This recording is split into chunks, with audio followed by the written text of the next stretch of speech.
కాకరకాయ కారాన్ని ఎప్పుడు చేసే విధంగా కాకుండా ఒకసారి ఇలా కొత్తగా డిఫరెంట్గా ట్రై చేయండి. టేస్ట్ చాలా బాగుంటుంది, అస్సలు చేదుండదు.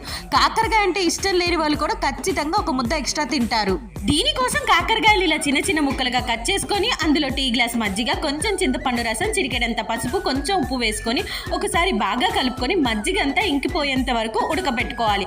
ఇలా చేయడం వల్ల ముక్కలకి మజ్జిగ పులుపు బాగా పట్టి చేదంతా పోతుంది. ఇప్పుడు కారం కోసం ఒక బ్లెండర్ తీసుకొని అందులో గుప్పెడు పుట్నాల పప్పు, గుప్పెడు పల్లీలు, 10 వెల్లుల్లి, కారానికి సరిపడా ఉప్పు, 1 స్పూన్ జీలకర్ర, 2 టేబుల్ స్పూన్ల కారం వేసుకొని మెత్తగా గ్రైండ్ చేసుకోవాలి. కారం రెడీ అయ్యాక కడాయిలో కొంచెం ఎక్కువ నూనె వేసుకొని బాయిల్ చేసుకున్న కాకరకాయ ముక్కలను వేసుకొని ఎర్రగా అయ్యేంత వరకు ఫ్రై చేసుకోవాలి. ఇలా కొంచెం ఎక్కువ నూనెలో ఫ్రై చేసుకోవటం వల్ల కారం 10 నుంచి 15 రోజుల వరకు నిల్వ ఉంటుంది. కాకరకాయలు వేగాక రెడీ చేసుకున్న కారాన్ని అందులో వేసుకొని ముక్కలకి కారాన్ని బాగా పట్టించారంటే వేడి వేడి కాకరకాయ కారం రెడీ.